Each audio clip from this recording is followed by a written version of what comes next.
Hi, I'm Jeff from New York. Please like and subscribe. Young Billionaire, Season 2, Episode 27, She's a Vampire. Ah! Cried Victor. A line of blood gradually appeared on his face. It started on his forehead and ran down to his chin. At first, a slow stream of blood flowed out, but soon it was gushing out. His eyes were wide open as he stared at the old woman in horror. Jeff was also stunned. He saw a cold light flash past his eyes, and then he saw that it was the knife lying a few inches away from him.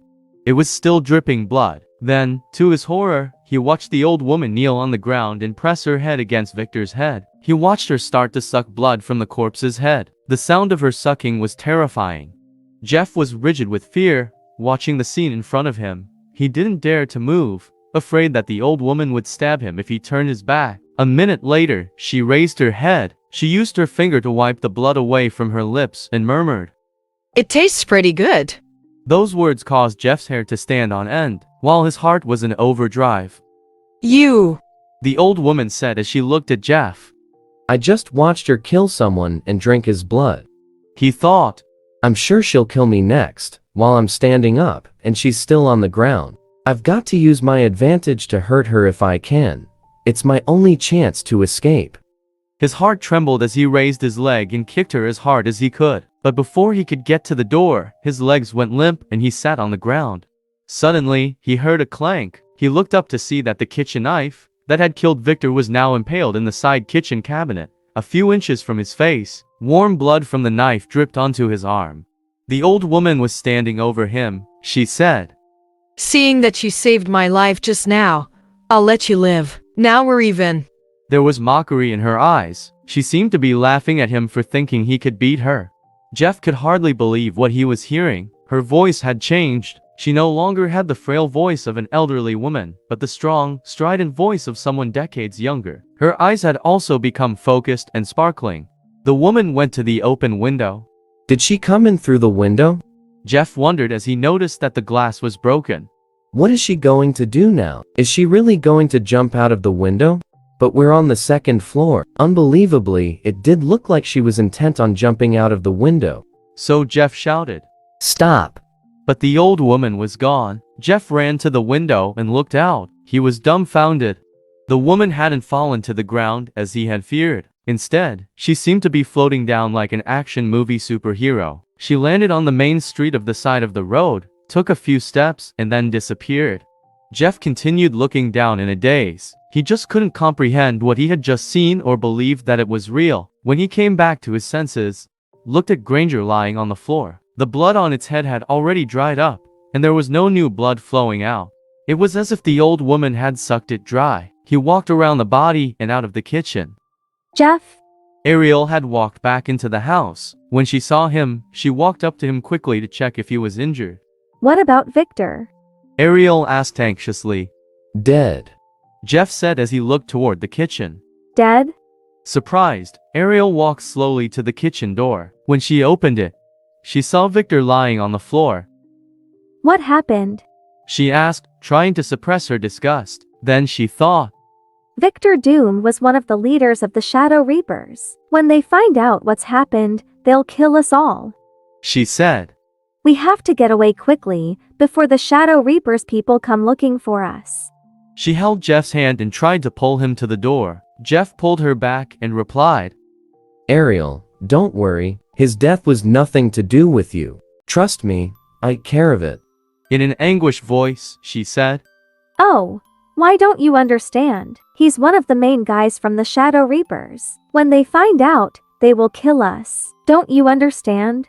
Ariel couldn't believe that Jeff was being so naive. She thought, he was an ignorant college student who knew nothing about society.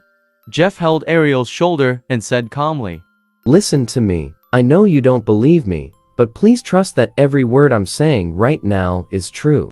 Even if they think I killed Victor Doom, Shadow Reapers won't dare to come after me. Seeing how sure Jeff was, Ariel didn't know what to say. All right now, you and Haley stay at the hotel, and I'll handle everything here, he said, and then he put his arm around to Ariel's shoulder and they walked out of the house. In the living room, they found Haley waiting anxiously. Jeff found them a room at a hotel nearby and settled the mother and daughter in there. When he left the hotel, Jeff called a cab and went back to the Secret Garden guest house. When he arrived, he asked for Kyle Sanchez to come and see him. "Jeff, you..." Kyle stopped when he saw the state Jeff was in. It's nothing. Jeff reassured him. His appearance was the least of his concerns. At that moment, his only focus was the dead body in Ariel's house. The body needed to be dealt with before the police got involved. If that happened, the media attention would be impossible to suppress, he said quietly.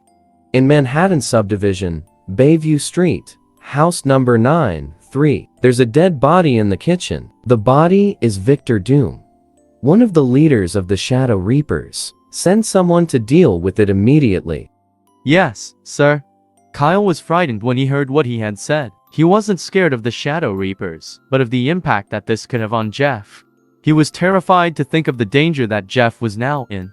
He quickly instructed one of his subordinates to dispose of the body, and then went back to Jeff and sat down next to him. He said, "I'm so sorry, Jeff. I was supposed to protect you. Can you forgive me?"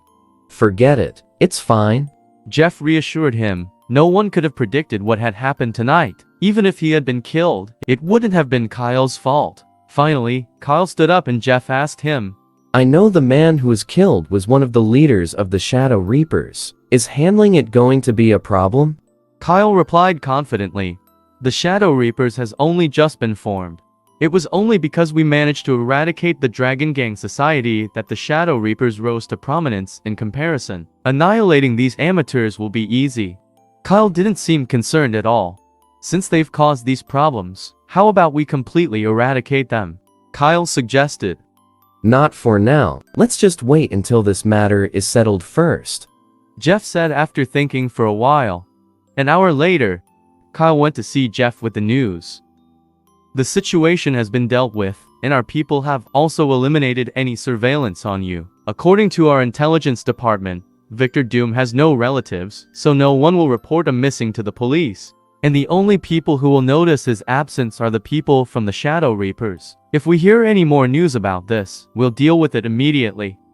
Thank you. You've done well. Go and get some sleep now. I'm tired too. Finally, Jeff could relax. Exhausted, he went back to his room to sleep. Over the next 2 days, Jeff didn't hear any more about Doom's death. It seemed to have never happened. Ariel and Haley had been staying in the hotel, while Jeff had been scrutinizing the movements of the Shadow Reapers. According to Kyle's observers, the gang had started sending people to search for Doom. On the third day, Jeff left the Secret Garden guest house and got in a cab to go to the hotel to see Ariel and Haley. By the time he arrived, Jeff felt a little hungry and decided to go and get some breakfast first. A small restaurant called the Carl's Diner attracted his attention. The quaint exterior and the fluttering banner outside made him feel like the diner had been around since the 50s.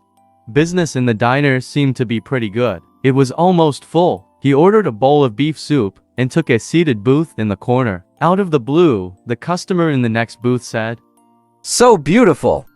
She's a goddess," agreed the waiter. Jeff looked up and saw a petite girl walk in and head toward an empty table. He couldn't see her face from where he was sitting, but her clothes were familiar. When she turned and sat down, and Jeff had a clear view of her face, he couldn't help but choke and spit a mouthful of beef soup onto the table.